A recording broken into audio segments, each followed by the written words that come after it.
Bonjour mes bien-aimés en Jésus-Christ. Soyez bénis au nom de notre Seigneur.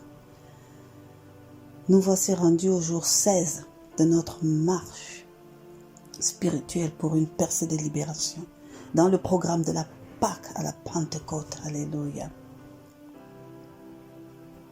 Et nous allons encore aujourd'hui être portés par la notion de l'œuvre à la croix de notre Seigneur Jésus. Hier, nous partagions sur la notion de la rédemption, du rachat, de la rançon, ces notions. Alléluia.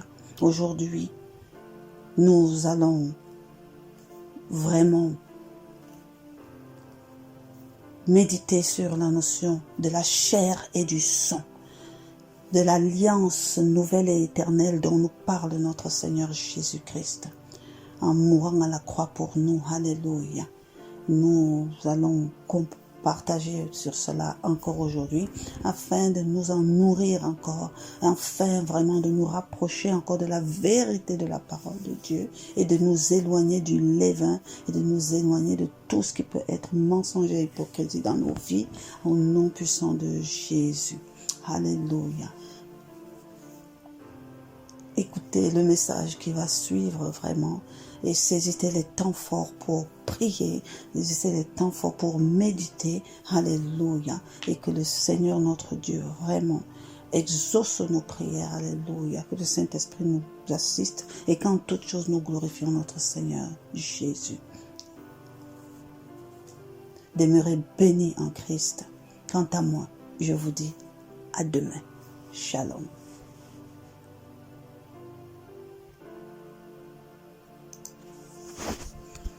Amen. Donc, Dieu a fait ce acte. Et cet acte, on l'appelait la Pâque. Et la Pâque, vous savez ce que cela veut dire? En anglais, ça se dit Passover. Et Passover, ça se comprend pas. Ça dit Passover, c'est passer par-dessus. Et en hébreu, ça se passe la paix, ça. C'est pareil. Ça dit, c'est un passage au-dessus. C'est-à-dire, ça rencontre quelque chose et ça passe par-dessus.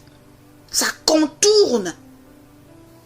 Et la Pâque, c'est ce contournement du mal. Le mal te contourne et continue son chemin. Ne te touche pas. Amen. Et on a toujours fait la Pâque depuis Moïse, là, jusqu'à Christ. Et même jusqu'aujourd'hui, il y en a qui continuent ça. On a toujours fait la Pâque en utilisant un agneau. Et on était obligé tous les ans de refaire, tous les ans de refaire, tous les ans de refaire, et même presque tous les jours de refaire. Alléluia. Et ça, c'était une chose. Mais Dieu continuait de préparer les conditions dans lesquelles notre Seigneur devait venir accomplir la Pâque en étant lui-même l'agneau pascal. Alléluia.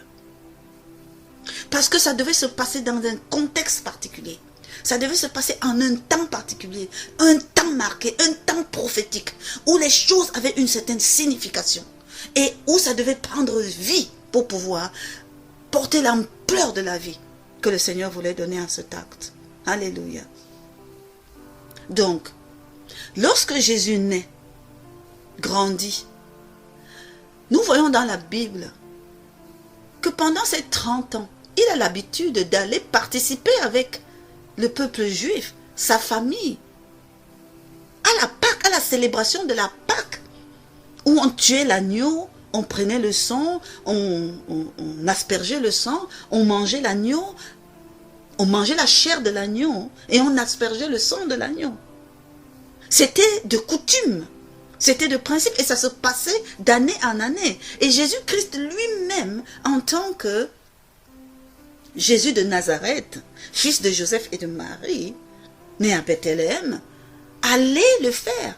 Il a même fait 2 années de suite avec ses disciples. Il montait à Jérusalem et il préparait la Pâque et mangeait la Pâque comme tous les autres juifs. Ça, il ne faut pas l'oublier.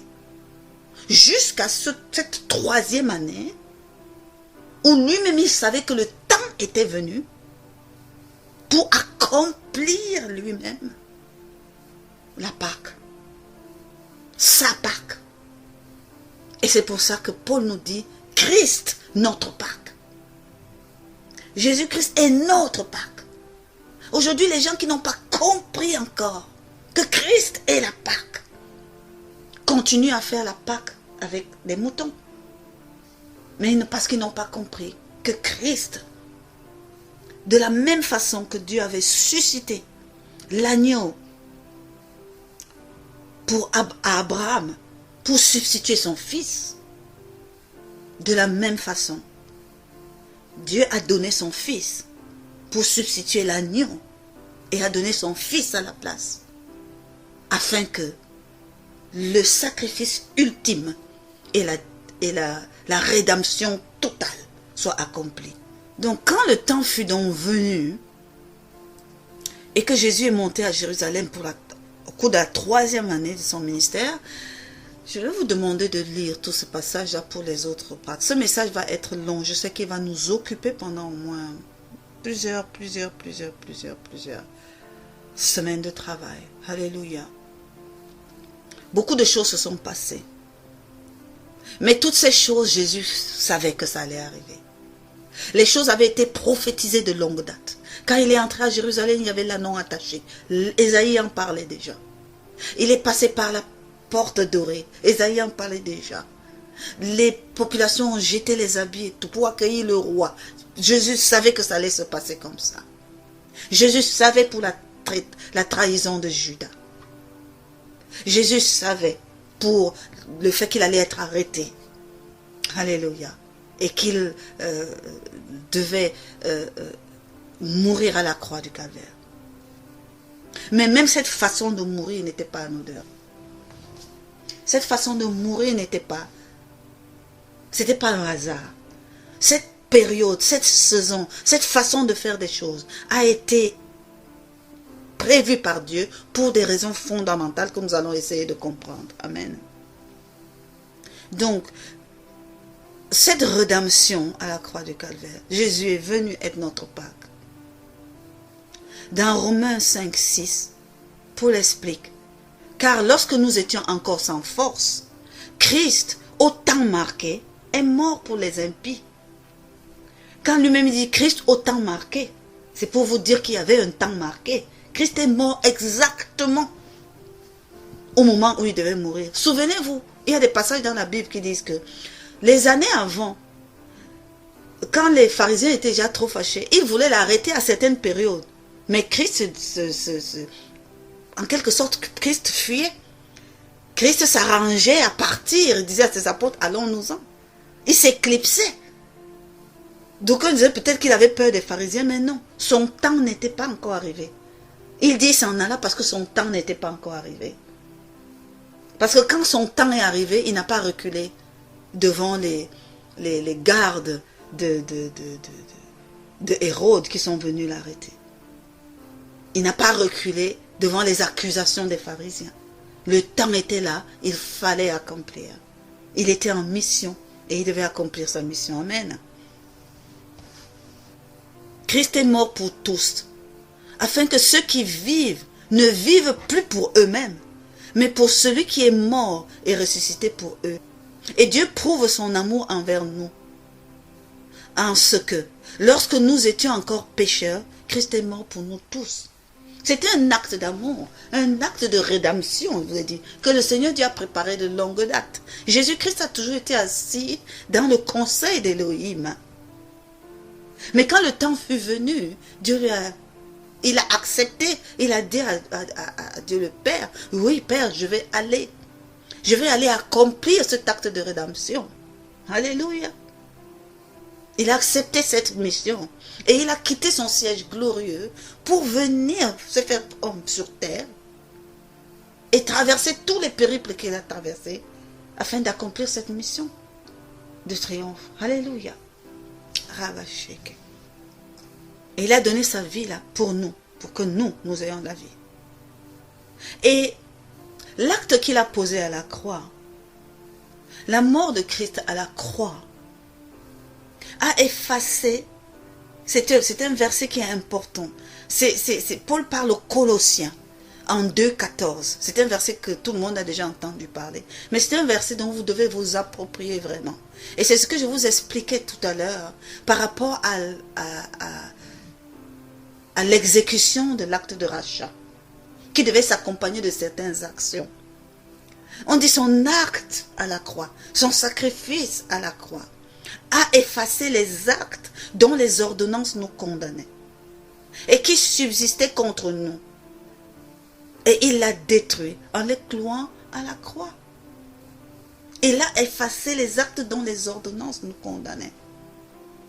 Ça veut dire quel que soit ce que nous avions fait, quel que soit ce que nos aïeux l'ont fait, Adam et Ève, quel que soit ce que nous portions en nous, qui justifiait que Satan nous prenne en otage, Jésus-Christ est venu.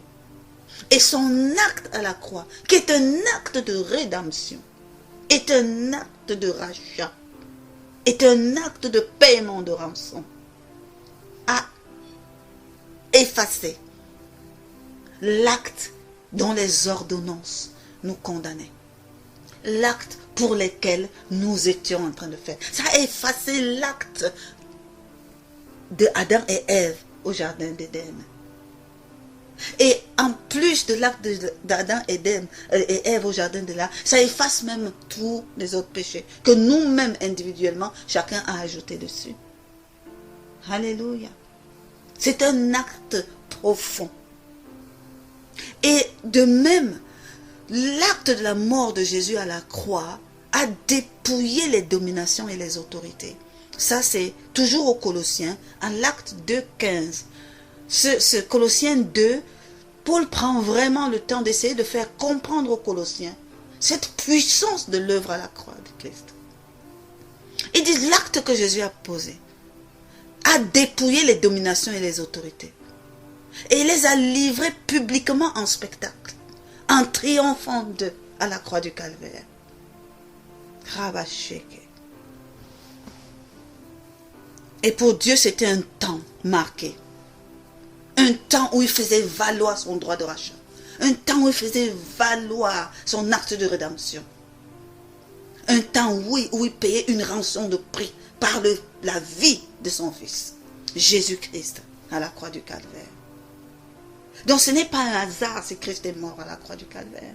Et ce n'est pas un hasard si Christ est mort de cette façon-là.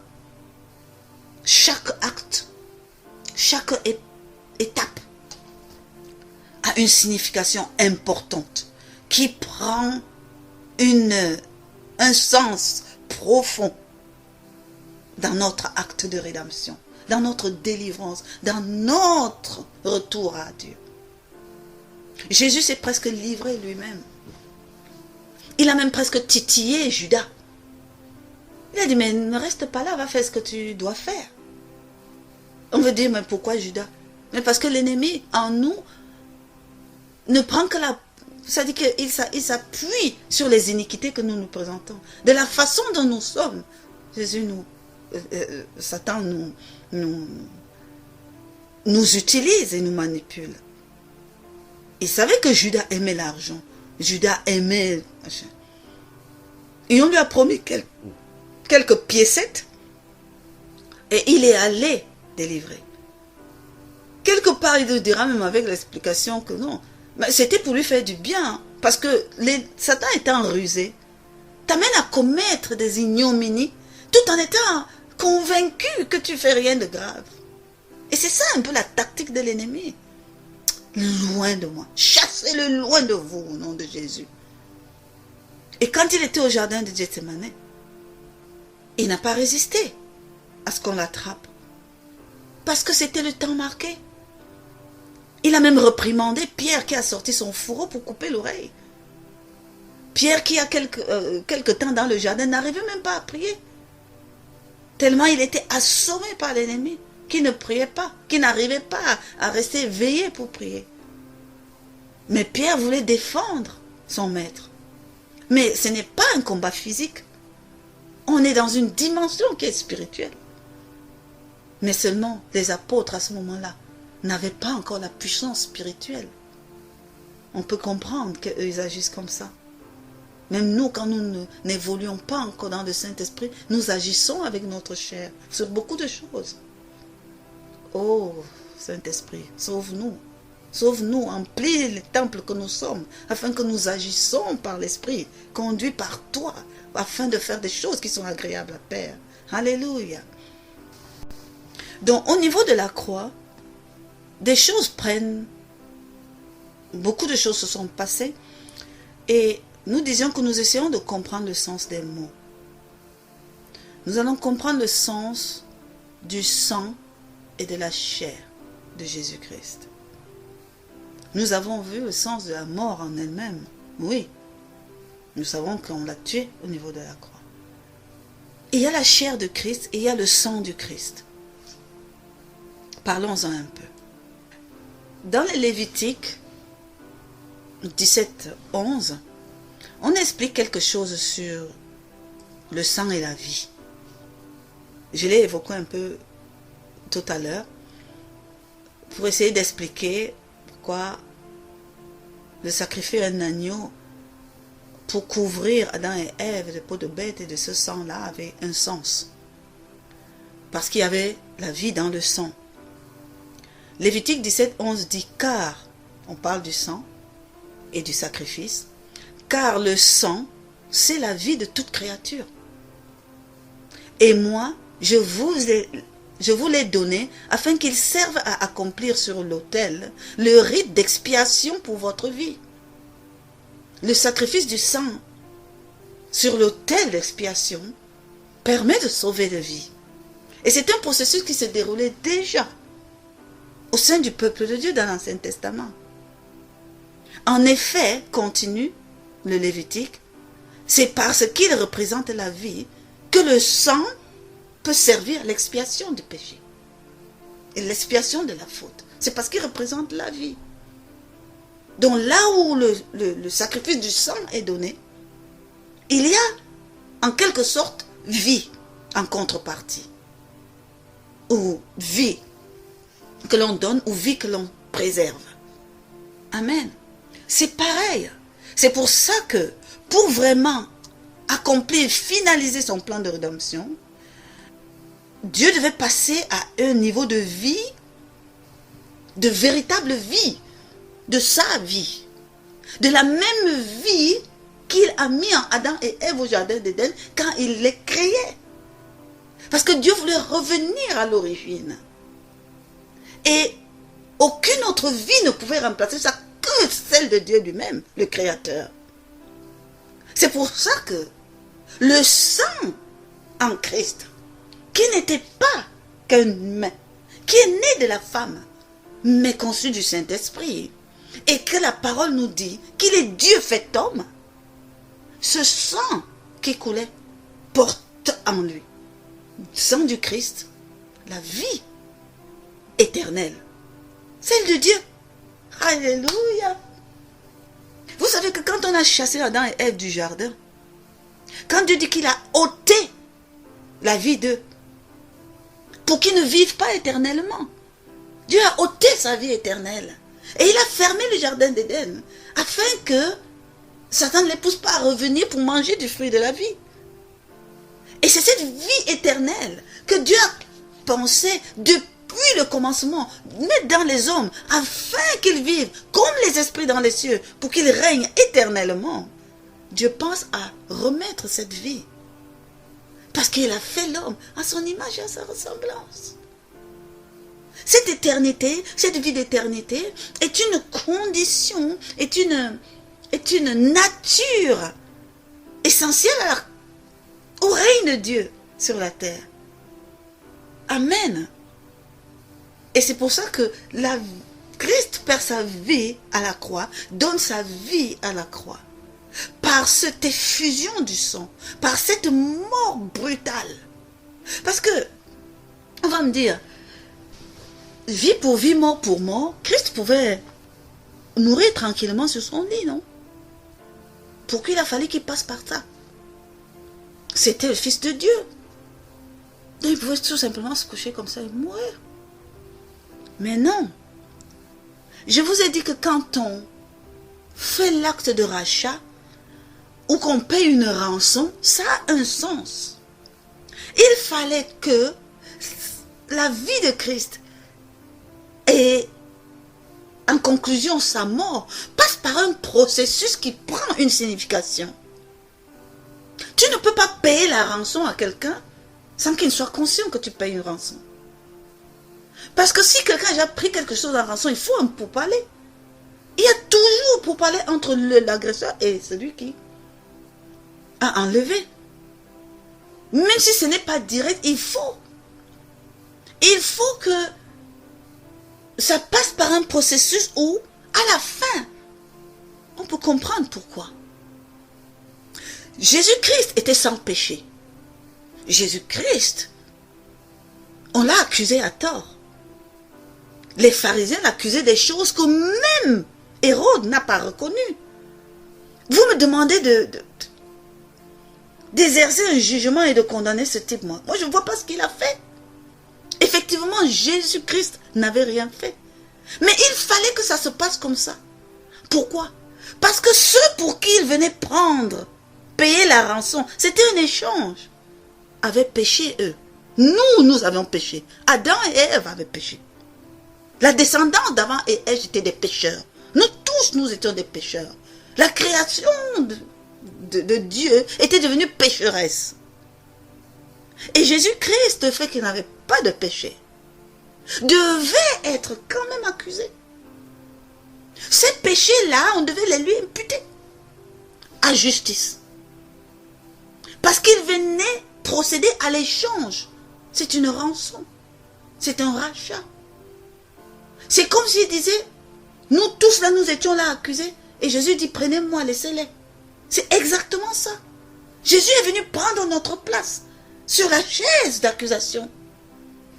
Donc du coup, effectivement, tous nos péchés, il a porté ça sur lui.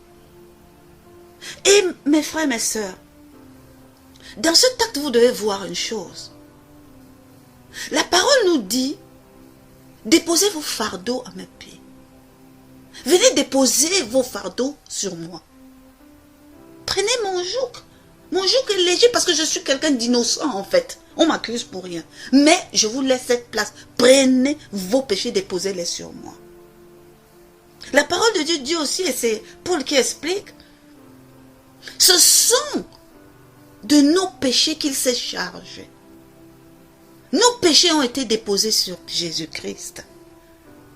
Et il a subi ces accusations. En fait, c'est nous qui étions là-bas. Et je me suis toujours demandé cette histoire d'échange.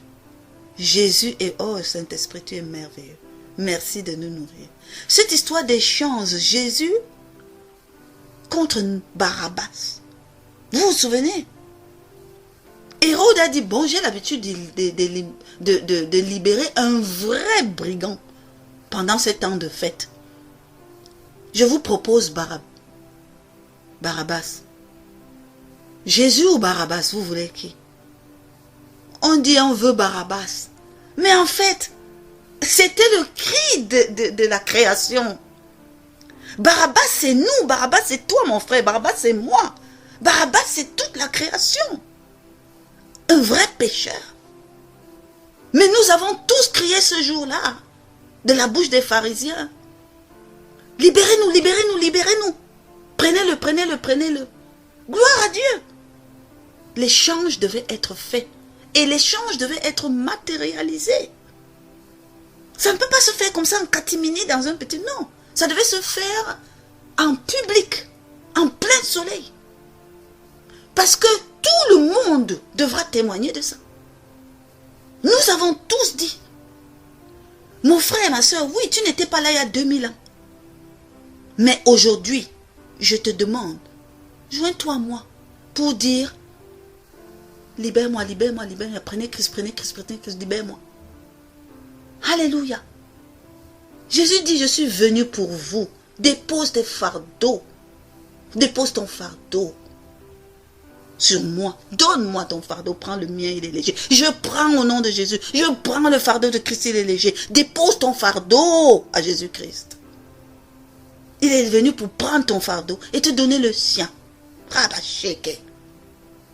Il est venu pour que sa vie sainte qu'il avait, vous faites l'échange de ta mort condamnée que tu étais.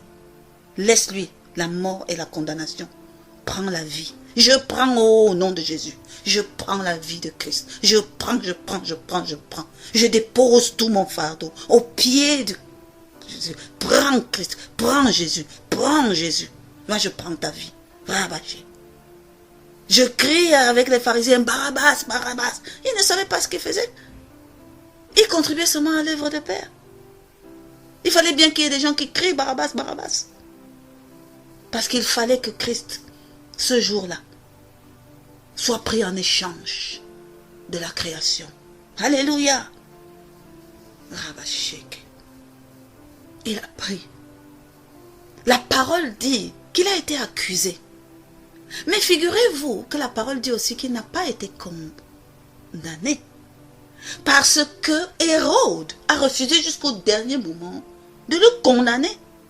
Pourquoi? Parce qu'en réalité, il était ça. En réalité, il était innocent. Mais le fait de laver ses mains et d'accomplir quand même un verdict, il faisait toujours l'œuvre de Dieu. Certains disent the show must go on. Les choses devaient se poursuivre. Parce qu'il fallait que ça reste dans l'esprit des gens. Et ça reste dans les écrits. Parce que ça avait déjà été protégé qu'il ne serait pas condamné. Parce qu'il y aurait eu une injustice quelque part. On ne condamne pas un innocent. Oh my God. Oh Seigneur Dieu. On ne condamne pas un innocent. On peut libérer des pécheurs. On ne condamne pas un innocent. Parce que la libération des pécheurs, c'est un acte de grâce. On ne peut pas dire que non, on empêche quelqu'un de faire la grâce. Même dans le monde. Souvent, il y a des brins, on demande la grâce présidentielle. Il y a toujours quelqu'un qui a le droit de grâce. Et de son libre arbitre, le président de la République peut dire qu'il accorde la grâce à tel. Et ça sera effectif. Combien de fois Christ est notre Père qui est dans les cieux? Mais seulement, on ne condamne pas un innocent. Même dans la justice des hommes, on fait souvent des erreurs judiciaires. Mais après qu'on s'en rend compte, on libère. Et on se repent de cette condamnation fausse. Alléluia. Pour ça que Christ, dans la parole, n'a pas été condamné ouvertement. On n'a pas dit, oui, tu es pécheur, donc on va te condamner. Celui qui avait le droit de dire ça, c'était Hérode, puisque c'est lui qui devait appliquer la sentence. Et il a dit, je ne vois aucun péché en cet homme. Mais puisque vous le voulez, je m'en lave les mains, ça ne me concerne pas. Ça veut dire que dans ces écrits, on ne va rien mettre comme condamnation sur la tête de cet homme. Mais vous voulez qu'il soit sacrifié, vous avez choisi, à la place de Barabbas, à les faire. Rabâcher. Ça a une importance capitale, mes frères, mes soeurs. Je vous ai toujours dit, essayons d'aller plus loin de ce qui, des choses simples. Nous avons l'Esprit de Dieu en nous, comprenant. C'est comme ça qu'on peut gagner la vie qui se dégage des choses. Pendant que je prêchais là, l'échange Jésus-Barabbas, ça vient de m'être inspiré au nom de Jésus. Et je dis, Saint-Esprit, merci, parce que tu rends intelligent même les simples. Alléluia. C'est cet échange. Et désormais, je sais, alléluia, que ma délivrance, que mon rachat, que le paiement de ma rançon, Rabasheke, moi-même j'ai crié Barabbas, et j'ai pris la place de Barabbas pour être libre.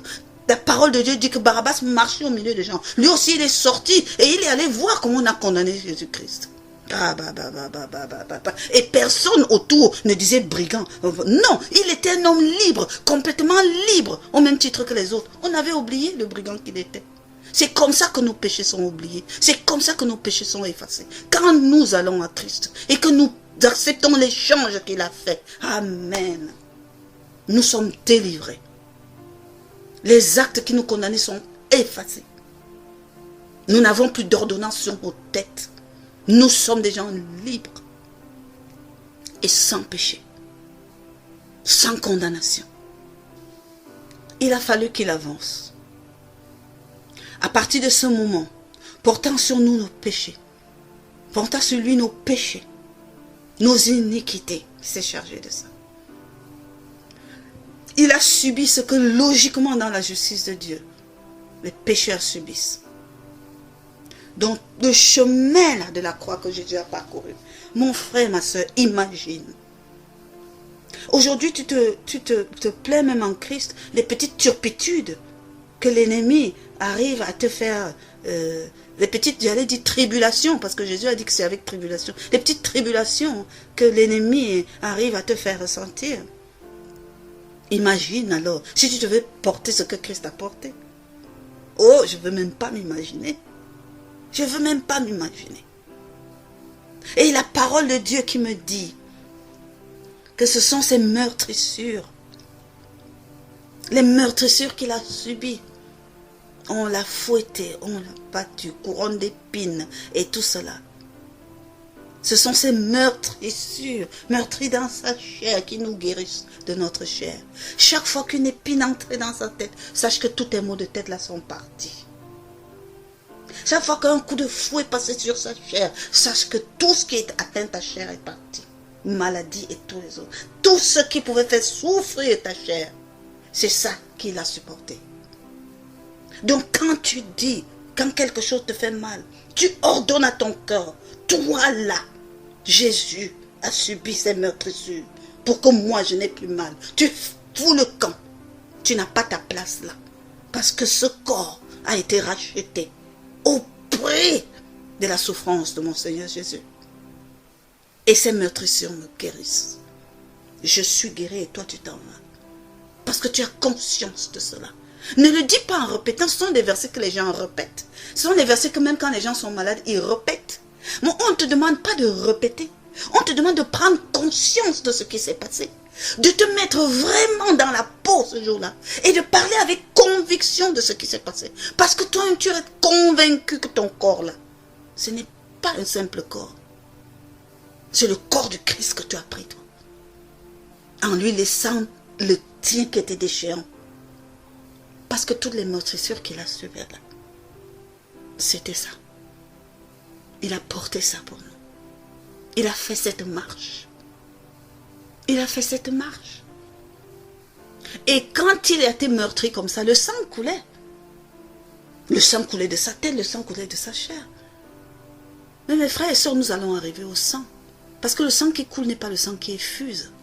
Oh my God. Aïe, aïe, aïe, aïe, aïe, aïe, aïe, aïe. Il est arrivé sur le mont Golgotha.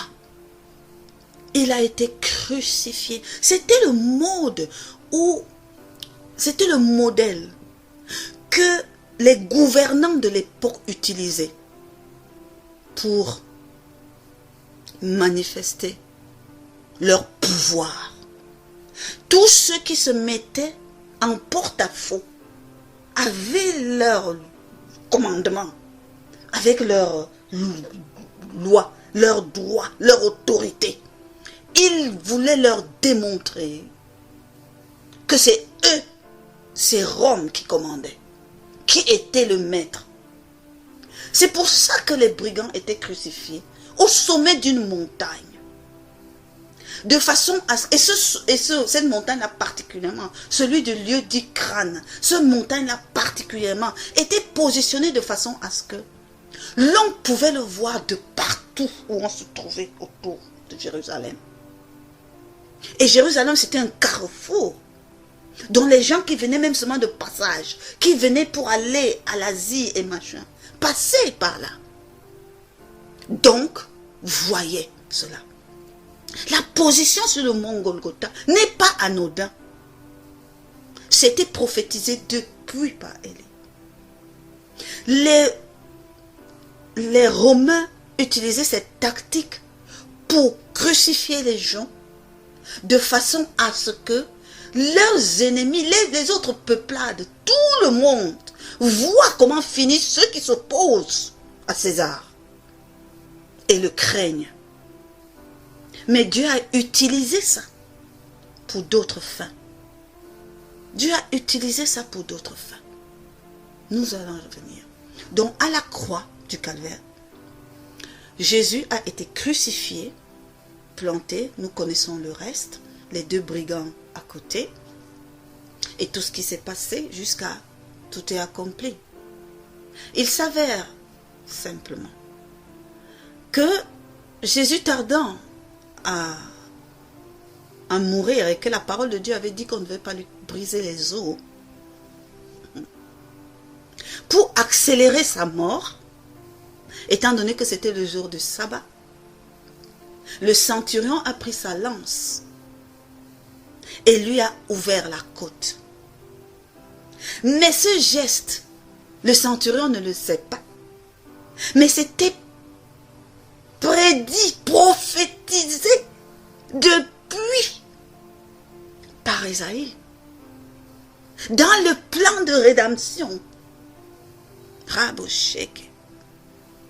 Parce que le sang qui vient la vie devait jaillir du corps. Jaillir, c'est ça on dit effuser, jaillir encore avec les battements du cœur. Vous savez, quand on prend un agneau et que l'on veut, on dit il faut l'égorger. Et quand on l'égorge, le sang jaillit.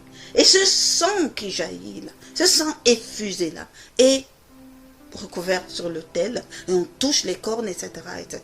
Ce sang devait jaillir de Christ. Ce sang portant encore la vie devait jaillir de notre Seigneur Jésus-Christ. Parce que la vie est dans le sang. Pas des gouttelettes qui perlent sur quelques blessures, mais ce sang qui sort, pompé par le cœur et qui évacue à l'extérieur. C'est le sang effusé à la croix du calvaire. Ce sang-là, qui porte la vie de Christ, qui a jailli comme ça sur le pont du Calvaire, sur le monde entier, sur la création, devait sortir de cette façon-là, pas d'une autre façon. Donc le centurion qui a percé la côte, tout en grommelant des choses, pourquoi tu ne te sauves pas toi-même? Il accomplissait que sa part. Il ne faisait que sa part dans l'accomplissement du plan de rédemption. Glory, Abasheke. On ne lui a pas cassé un seul os. On ne lui a rien brisé du tout. Parce que la parole de Dieu, on ne lui brisera pas les os. On prendra sa tunique. On lui ouvrira le flanc. Toutes ces choses étaient prévues avant. Parce que les os ont une autre dimension prophétique.